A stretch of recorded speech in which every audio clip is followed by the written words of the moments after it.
नमस्कार, स्वागत है आपका उज्जवल जी के चैनल पर और मैं हूं सीमा शर्मा। आज हम एनसीईआरटी का हिस्ट्री का अध्याय करने जा रहे हैं 10वां, जो कि कक्षा 8 से संबंधित है। इसके अंतर्गत हम दृश्य कलाओं में जो बदलती दुनिया है उसके बारे में चर्चा करने वाले हैं। देखिए, जब हमारा औपनिवेशिक भारत था उस दौरान जो है कौन कौन सी कलाएं जो हैं सामने आई, थोड़ी बहुत रूप चित्रकारी की बात जो है इसके अंतर्गत हम करने वाले हैं।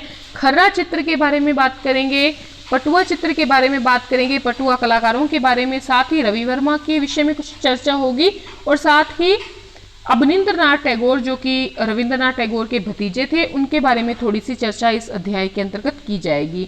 सिविल सर्विसेज के हिसाब से बहुत ज़्यादा महत्वपूर्ण अध्याय नहीं है, लेकिन फिर भी आपने कुछ भी छोड़ना नहीं है, तो इस हिसाब से आप पढ़ेंगे। ठीक है, तो चलिए पढ़ना शुरू करते हैं। दृश्य कलाओं में बदलती दुनिया।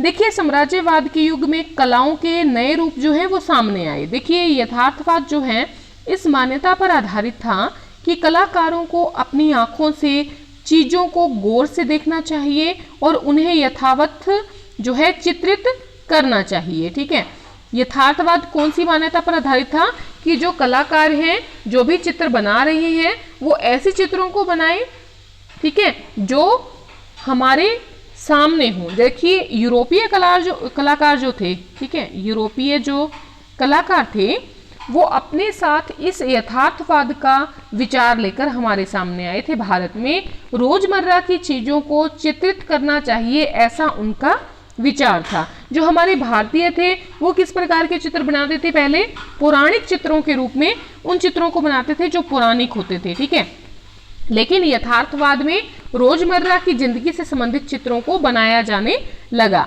ठीक है, चलिए आगे देखते हैं। साम्राज्यवादी परंपरा मनोहारी भूदृश्यों को चित्रित करने की थी। साम्राज्यवाद की जो परंपरा थी, साम्राज्यवाद औपनिवेशिक भारत की बात हो रही है, यानी कि भारत देश में जब अंग्रेजों का राज था, जब वो साम्राज्यवादी उनकी परंपरा चल रही थी, तब मनोहारी भूदृश्यों को चित्रित करने की जो है परंपरा थी साम्राज्यवाद में। कहने का मतलब ये था कि जैसे सनसेट दिखाए जा रहे हैं, या सूर्य को जो है उगता हुआ दिखाया जा रहा है, या महिलाएं दिखाई जा रही हैं, नदियां दिखाई जा रही हैं, ठीक है, पहाड़ दिखाए जा रहे हैं, पर्वत दिखाए जा रहे हैं। इस प्रकार के जो भूदृश्य हैं उनको जो अंग्रेज थे, अंग्रेज चित्रकार, वो क्या करते थे? चित्रित करते थे। इस प्रकार की जो चित्रशैली थी उससे भारत जैसे अनूठे प्रदेश को चित्रित किया जाता था, जिसकी ब्रिटिश कलाकार सैलानियों को पड़ताल करनी थी। देखिए, जो ब्रिटिश कलाकार आए थे, भारत कैसा था? अनूठा प्रदेश था। कहीं पर रेगिस्तान है, कहीं पर नदियां हैं, कहीं पर पहाड़ हैं, ठीक है, कहीं पर बर्फ है। तो इस प्रकार से अलग अलग जो भूदृश्य थे, इनकी डिमांड जो थी वो कहाँ पर थी? यूरोप के देशों में थी, इंग्लैंड में थी। ये चित्र जो थे ये बनाकर यहाँ से ले जाते थे, वो काफी जो है महंगे दामों पर बिका करते थे। ठीक है, आगे देखिए, एक चित्रकार आया जिसका नाम था टॉमस डेनियल और उसका भतीजा था विलियम डेनियल। ये इसका चाचा था, ये भतीजा था, और इस परंपरा के ये सबसे प्रसिद्ध चित्रकार रहे थे। ठीक है, कौन सी चित्रकारिता के? यथार्थवादी चित्रकारिता के, साम्राज्यवादी चित्रकारिता के। ठीक है, और ये 1785 में भारत में आए थे। 7 वर्ष तक ये भारत में रहे थे और ये कलकत्ता में आए थे। कलकत्ता में भाई क्यों आए थे? क्योंकि कलकत्ता ही क्या था? मेन जो गवर्नर जनरल है, जो भी राजधानी थी उस समय कलकत्ता थी। ठीक है, तो कलकत्ता में ये लोग आए, दोनों, टॉमस डेनियल और विलियम डेनियल, और ये 7 वर्ष तक रहे थे। कलकत्ता से ये कहाँ पर गए? उत्तरी भारत में गए और दक्षिणी भारत की इन्होंने यात्रा की। किस लिए यात्रा की? चित्र बनाने के लिए। ठीक है, चलिए आगे देखिए। इनके द्वारा जो उत्कीर्ण चित्र होते थे वो लकड़ी पर या जो धातु थी उसके छापे से कागज पर बनाई गई तस्वीरें थी। जो टॉमस डेनियल और जो उनका भतीजा विलियम डेनियल जो चित्र उत्कीर्ण करते थे वो लकड़ी या धातु के छापे से कागज पर बनाई गई तस्वीरें हुआ करती थी। ठीक है, उसके बाद देखते हैं प्राधिकरण का चित्रण करना। एक नई औपनिवेशिक भारत में एक नई चीज हमारे सामने आती है, रूप चित्रकारी। एक बेहद लोकप्रिय होने वाली कला शैली थी। औपनिवेशिक जो भारत था, जब भारत जो है इंग्लैंड का उपनिवेश था, उस समय में रूप चित्रकारी क्या थी? बेहद लोकप्रिय होने वाली कला शैली थी। देखिए, औपनिवेशिक रूप जो चित्र था उसमें क्या होता था? कद आकार का जो है चित्र बनाया जाता था, और बिल्कुल ये चित्र जो होते थे सच्चे लगते थे। ठीक है, अगर किसी अंग्रेज का चित्र बनाना है, गवर्नर जनरल का चित्र बनाना है, तो कैसा होगा, आदम कद रूप में बनाया जाएगा।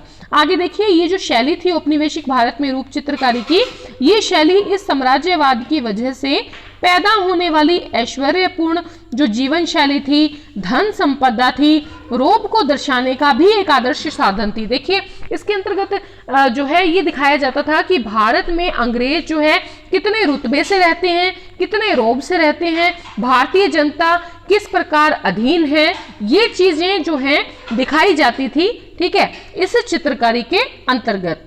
आगे देखते हैं रूप चित्र। रूप चित्र किसे कहते हैं, पोर्ट्रेट बनाने की कला जो है रूप चित्र कहलाती है। आगे देखिए, 1780 के दशक में क्या होता है, 1780 के दशक के मध्य में यूरोप से एक प्रसिद्ध चित्रकार आता है जिसका नाम होता है योहान जोफनी। ठीक है, योहान जोफनी जो थे, इनका जन्म तो हुआ था जर्मनी में, लेकिन बाद में ये इंग्लैंड में जाकर इनका परिवार बस जाता है, और 5 साल के लिए योहान जोफनी जो है 1780 के दशक के मध्य में 5 साल के लिए ये भारत आते हैं। इनके जो चित्र होते हैं, ठीक है, ये चित्र बनाते हैं योहान जोफनी, कहां पर आकर, भारत में। और इनके जो चित्र होते हैं उनमें भारतीय नौकरों और औपनिवेशिक बंगलों के लंबे चौड़े लॉन को दिखाया गया है कि भारत में जो अंग्रेज हैं उनके किस प्रकार से बंगले हैं, लंबे चौड़े लॉन हैं, और जो नौकर हैं वो कौन है, वो भारतीय हैं। वो दया जो वो किस प्रकार के हैं, जो नौकर हैं वो दब्बू हैं। भारतीयों को क्या दिखाया इस व्यक्ति ने योहान जोफनी ने दब्बू दिखाया, कमतर हैसियत में दिखाया। ठीक है, आगे चलिए पढ़ते हैं। इनके जो चित्र थे उनमें अंग्रेजों को क्या बताया, श्रेष्ठतर बताया, मालिकों के अंदाज में दिखाया गया, जबकि जो भारतीय थे गोरे स्वामियों को, गोरे स्वामी कौन से, अंग्रेज, उनकी क्या कर रहे हैं, सेवा कर रहे हैं। ठीक है, उसके बाद एक चित्रकारी आती है जिसका नाम है खर्रा चित्र। क्या नाम है, उसका नाम है खर्रा चित्र। देखिए, जो खर्रा चित्र होते थे ये कागज के लंबे रोल पर बनाई गई पेंटिंग होती थी, जिसे क्या किया जाता था, लपेटा जा सकता था, और ये कई प्रकार के हो सकते थे। ठीक है, देखिए ये जो लेसन है, इस लेसन के अंतर्गत हम केवल किसका जो है किसकी बात कर रहे हैं, खर्रा पेंटिंग्स की बात कर रहे हैं। ठीक है, खर्रा पेंटिंग्स जो हैं ये कागज के लंबे रोल पर बनाई गई पेंटिंग होती थी जिसे लपेटा जा सकता था। ठीक है, और ये कई प्रकार के हो सकते हैं। फिलहाल हम जिसकी बात कर रहे हैं वो है खर्रा पेंटिंग्स। ठीक है, अब ये जो खर्रा पेंटिंग्स थी, ये बंगाल का जो काली घाट स्थित मंदिर है, जो एक महत्वपूर्ण तीर्थ स्थान है, आपने नाम सुना होगा काली घाट का, बंगाल में।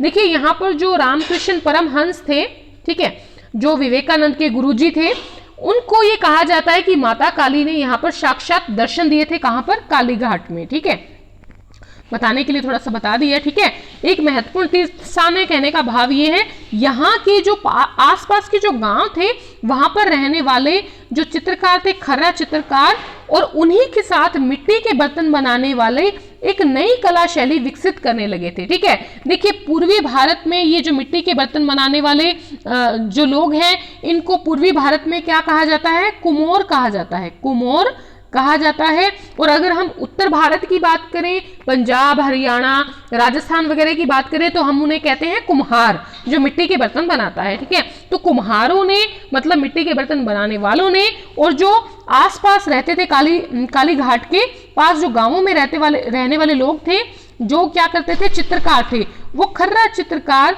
जो है उनको कहा जाता था पटुआ। क्या कहा जाता था उनको, खर्रा चित्रकारों को पटुआ। तो ये पटुआ और ये जो कुम्हार थे, ये लोग एक नई कला शैली जो है उसको विकसित करने में लग गए थे। ठीक है, आगे देखते हैं। परंपरागत जो रूप से ये खर्रा चित्रों की छवियां जो होती थी, ये गोलाकार नहीं होती थी, बल्कि कैसी हुआ करती थी, सपाट हुआ करती थी। ठीक है, मतलब ये जो चित्र होते थे इनको गोल गोल घुमाकर नहीं बनाया जाता था, क्योंकि देखिए लंबे कागज के लंबे चित्र होते थे जिनको क्या कर सकते थे हम, अभी हमने बताया कि कागज के लंबे रोल होते थे, उन पर बनाई गई पेंटिंग्स होती थी, लेकिन ये गोलाकार नहीं होते थे, बल्कि ये कैसे होते थे, सपाट होते थे। ठीक है, 19वीं सदी से पहले ग्रामीण जो थे वो पटुआ ग्रामीण पटुआ और कुम्हार यानी कि कुम्हार आमतौर पर पौराणिक विषयों पर देवी देवताओं की तस्वीरें बनाया करते थे। जो ये काली घाट के आसपास पश्चिम बंगाल में ग्रामीण रहते थे चित्रकार, उनको कहते थे पटुआ, और जो पूर्वी भारत में कुम्हार या कुम्होर जो थे, ये क्या करते थे, पहले टाइम में पौराणिक चित्रों पर, पौराणिक विषयों पर देवी देवताओं की तस्वीरें बनाते थे। और 1840 का दशक आता है, उसके बाद ये जो कलाकार थे, ये एक नया रुझान हमें देखने को मिलता है और वो ब्रिटिश शासन के अंतर्गत सामाजिक जीवन को दर्शाते हुए चित्र बनाने लग गए। ठीक है, देखिए यहाँ पर मूल्य, मान्यताएं, रुचियां, सामाजिक कायदे कानून और जो रीति रिवाज थे बड़े तेजी से बदल रहे थे। कहाँ पर? कलकत्ता में। ठीक है, कलकत्ता में, या आप कह लीजिए औपनिवेशिक भारत में। ठीक है, ये जो अपने चित्रों के माध्यम से ये जो पटुआ कलाकार होते थे और जो ये मिट्टी के बर्तन बनाने वाले होते थे, ये अपने चित्रों के माध्यम से अंग्रेजी भाषा बोलने वाले लोगों का उपहास करते थे। देखिए जो मिडिल क्लास वर्ग था वो क्या पढ़ गया था, वो अंग्रेजी पढ़ गया था, और अंग्रेजी पढ़ने के बाद उसकी आदतें, उसके रंग ढंग कैसे हो गए थे, पश्चिमी साहबों जैसे हो गए थे। ठीक है, तो पश्चिमी आदतों में रंगे हुए इन भारतीय साहिबों के, सिगरेट पीते या कुर्सियों पर बैठे लोगों के इन नए शौकों का ये जो कलाकार थे, पटुआ कलाकार, ठीक है, और कुम्हार, ये क्या करने लगे, मजाक उड़ाने लग गए अपने चित्रों के माध्यम से। ठीक है, फिर क्या हुआ, 19वीं सदी के आखिर तक भारत के विभिन्न भागों में प्रिंटिंग प्रेस जो है आ गई थी। 19वीं सदी के आखिर में, याद रखिएगा, 19वीं सदी के आखिर में प्रिंटिंग प्रेस जो है भारत में जगह जगह पर लगा दी गई थी। ठीक है, और यहाँ पर ज्यादा संख्या में क्या छापे जाने लग गए थे, चित्र छापे जाने लग गए थे। कलकत्ता में क्या हुआ कि कलकत्ता में एक कलकत्ता आर्ट्स स्टूडियो की स्थापना की गई। कब? 19वीं शताब्दी के आखिर में। ठीक है, कलकत्ता आर्ट्स स्टूडियो जो था वो 19वीं सदी के आखिर में स्थापित किया गया था, जो कि सबसे सफल प्रिंटिंग प्रेसों में से एक मानी जाती थी। ठीक है, उसके बाद हम चर्चा करेंगे राजा रवि वर्मा के बारे में। देखिए इनको राजा इसलिए कहा जाता था क्योंकि ये महाराजाओं के परिवार से संबंध रखते थे। ठीक है, महाराजाओं के परिवार से संबंध रखने की वजह से इनको राजा के नाम से संबोधित किया जाता था। ये केरल में त्रावणकोर के महाराजाओं के परिवारों में से एक थे। इन्हें राजा कहकर क्या किया जाता था, संबोधित किया जाता था। जो राजा रवि वर्मा थे, इन्होंने यथार्थ परक अध्ययन की पश्चिमी कला और जो तैल चित्रकारी थी उसमें महारत हासिल कर रखी थी। ठीक है, देखिए ये जो व्यक्ति थे राजा रवि वर्मा, इन्होंने पश्चिमी कला और जो तैल चित्रकारी है, मतलब ऑयल पेंटिंग जो होती है, ऑयल के कलर से क्या बनाए जाते हैं, पेंटिंग बनाई जाती है, जो कि अगर आप उनको धो देंगे तो भी वो रंग जो है नहीं उतरेगा। ठीक है, तो ये इनको महारत हासिल हो गई थी पश्चिमी कला में और तैल चित्रकारी में इनको महारत हासिल थी चित्र बनाने की। लेकिन इन्होंने क्या किया, इन्होंने जो भारतीय पुराण थे, ठीक है, भारतीय पुराणों के चित्र बनाने शुरू कर दिए। ठीक है, राजा रवि वर्मा ने क्या किया, अनगिनत चित्र बनाए, अनगिनत दृश्यों को किरमिच पर उतारा। कौन से? महाभारत और रामायण के अनगिनत जो चित्र थे वो बनाए। ठीक है, देखिए बंबई प्रेसिडेंसी की अपनी यात्रा के दौरान जब ये बंबई प्रेसिडेंसी में गए तो उन्होंने जिस तरह मंच पर पौराणिक कहानियों को देखा वैसे ही उन्होंने ये नाटकीय दृश्य बना दिए। मतलब ये किसी चित्र को किसी मंच पर अगर कोई पौराणिक कहानी पर कोई नाटक चल रहा है उसको देखकर वैसा का वैसा दृश्य जो है चित्रित कर देते थे। ठीक है, तो ये काफी महान कलाकारों की गिनती में से आते हैं। 1880 का दशक जब आता है तो भारतीय जो राजा लोग थे, रजवाड़े लोग थे रियासतों के, और जो कला संग्राहक थे, जो कला को पसंद करने वाले लोग थे, उनके बीच में रवि वर्मा के जो ये पौराणिक चित्र थे बड़े ही क्या हो गए, लोकप्रिय हो गए। ठीक है, बहुत ही ज्यादा लोकप्रिय हो गए पश्चिम आधारित कलाओं की बजाय। अच्छा ठीक है, तो उसके बाद बात आती है राष्ट्रीय कला की। अब ये जो राजा रवि वर्मा का समय चल तो रहा है, लेकिन उसी के लगभग क्या हुआ कि अवनींद्रनाथ टैगोर जो था, जो कि रविंद्रनाथ टैगोर जो है उनका भतीजा था। रविंद्रनाथ टैगोर को आप जानते हैं, उनके भतीजे का नाम है अवनींद्रनाथ टैगोर, जिनका समय है 1871 से 1951 के बीच का। ठीक है, इनके पास क्या है, बहुत से जो राष्ट्रवादी कलाकार हैं उनका एक नया समूह जुटने लगा। मतलब जो राष्ट्रवादी जो परंपराएं थी उन पर चित्र बनाने वाले लोग थे, उनका एक समूह जुट गया। और ये कहते हैं कि रविंद्रनाथ टैगोर जो है इनके क्या थे, इनको पसंद नहीं करते थे। अब पसंद नहीं करने का कारण क्या था इस समूह का, क्योंकि ये राष्ट्रवादी कलाकारों का एक समूह था। ये कहते थे कि ये जो रवि वर्मा जो चित्र बनाते हैं, रवि वर्मा की जो कला है वो कैसी है, पश्चिमी रंग ढंग की है। क्यों? क्योंकि ये ऑयल पेंटिंग कर रहे हैं। ये क्या कर रहे हैं, ये पश्चिमी रंग ढंग की पेंटिंग कर रहे हैं। भले ही वो क्या कर रहे हैं, पौराणिक चित्र बना रहे हैं, लेकिन जो इनकी कला शैली है वो कैसी है, पश्चिमी रंग ढंग की है। तो भाई ये हमारी नहीं है, ठीक है, हमारे पूर्व की नहीं है, इसीलिए क्या करते थे, ये इनको पसंद नहीं करते थे। पश्चिमी आधारित कलाओं के बजाय इन राष्ट्रवादी कलाकारों ने मौलिक कलाओं को आगे बढ़ाना पसंद किया, ठीक है। और अवनींद्रनाथ टैगोर भी उन्हीं में से शामिल हो गए थे।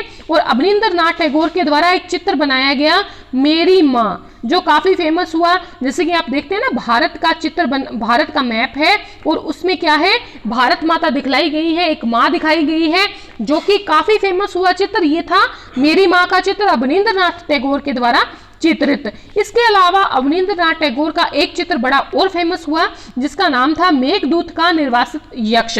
मेघदूत आपको याद होगा, अगर संस्कृत के आप विद्यार्थी हैं और नहीं भी हैं तो भी अगर इतिहास पढ़ा है तो कालिदास का नाम आपने जरूर सुना होगा। कालिदास ने लिखा था ग्रंथ मेघदूत, ठीक है, मेघ को दूत बनाकर भेजा था। तो उसमें जो निर्वासित यक्ष था उसकी पेंटिंग बनाई थी, उसको चित्रित किया था किसने, अवनींद्रनाथ टैगोर ने। तो ये दोनों चित्र इनके काफी फेमस हुए, मेरी माँ और मेघदूत का निर्वासित यक्ष। उसके बाद एक राष्ट्रवादी और कलाकार थे जिनका नाम था नंदलाल दास। नंदलाल दास जो था उसने एक चित्र बनाया जातुग्रह दाह। देखिए जातुग्रह दाह क्या था, दरअसल जो पांडव लोग थे, ठीक है, पांडव नहीं थे महाभारत वाले, वो पांडव जो थे उनके जब वनवास जाने के दौरान जो लाक्षाग्रह का जो जलने का चित्र था, अगर आपने महाभारत पढ़ी है तो लाक्षाग्रह जो है वो जल जाता है, तो लाक्षाग्रह के जलने का चित्र बनाया था नंदलाल दास ने, ठीक है। तो ये काफी फेमस हुआ और ये राष्ट्रवादी कलाकारों की गिनती में आते हैं। उसके बाद 1920 के दशक की बात करें तो एक नई पीढ़ी हमारे सामने आती है और ये क्या करते हैं, ये अवनींद्रनाथ टैगोर द्वारा स्थापित जो ये कला शैली थी इससे कोई खास लगाव नहीं रखते, ये अलग विचार रखते हैं। और इन लोगों को ये जो अवनींद्रनाथ टैगोर वाली जो कला शैली थी वो कैसी दिखाई पड़ती है, भावनात्मक दिखाई पड़ती है, कि जो अवनींद्रनाथ टैगोर हैं वो भावनात्मक चित्र बनाते हैं, या इनका जो एक ग्रुप है राष्ट्रवादी कलाकारों का, ये कैसे हैं, ये आध्यात्मिकता को ज्यादा महत्व देते हैं। और जो ये आध्यात्मिकता है, ठीक है, भावनात्मकता है, आध्यात्मिकता जो है, ये भारतीय जो संस्कृति है उसका केंद्रीय पहलू नहीं है। ये कौन मानते हैं, ये 1920 के दशक के बाद जो नई पीढ़ी आती है चित्रकारों की, वो ये मानती है कि जो अवनींद्रनाथ टैगोर जैसे राष्ट्रवादी कलाकारों की जो कला शैली है वो कैसी है, वो भावनात्मक है, वो कैसी है, आध्यात्मिकता से भरी हुई है, और जो हमारी भारतीय संस्कृति है वो उसका केंद्रीय पहलू आध्यात्मिकता बिल्कुल भी नहीं है, ऐसा उनका विचार था, ठीक है। उसके बाद एक किताब आई थी पूर्व से आदर्श, जिसको इंग्लिश में उसका अगर नाम देखें तो इंग्लिश में नाम था the ideals of the east, यानी कि पूर्व से आदर्श। ये किताब लिखी थी ओकाकुरा काकुजो ने, ये जापान के थे, जापान में इन्होंने 1904 में प्रकाशित की थी। ये किताब जो है फेमस क्यों हुई थी, फेमस ये खाली एक पंक्ति की वजह से हो गई थी, क्योंकि उस किताब का जो पहला पेज था उस पर पहली पंक्ति थी एशिया एक है, ठीक है, एशिया क्या है, एक है। इसका मतलब इसने क्या माना कि पूरा भारत ही नहीं, पूरा एशिया क्या है, वो एक है। इसकी वजह से ये किताब जो है the ideals of the east, पूर्व से आदर्श, फेमस हुई। तो आज के चैप्टर में इतना ही, बहुत बड़ा चैप्टर नहीं था। इसके बाद वाला जो चैप्टर है 11वां अध्याय, वो हम देखेंगे 1870 के दशक से लेकर 1947 तक का जो भारत है उसके बारे में देखेंगे, राष्ट्रीय आंदोलन का संगठन। और ये चैप्टर आपके लिए काफी महत्वपूर्ण होने वाला है क्योंकि 1870 से लेकर 1947 तक की हम बातचीत करने वाले हैं राष्ट्रीय आंदोलन का संगठन के अंतर्गत, चैप्टर 11 के अंतर्गत। ठीक है, तो तब तक के लिए धन्यवाद। अगर आपको वीडियो पसंद आई है प्लीज अपने मित्रों में शेयर जरूर किया करें। ठीक है, लाइक करें ना करें, शेयर जरूर किया करें, कमेंट करके बताएं वीडियो कैसी लगी। धन्यवाद।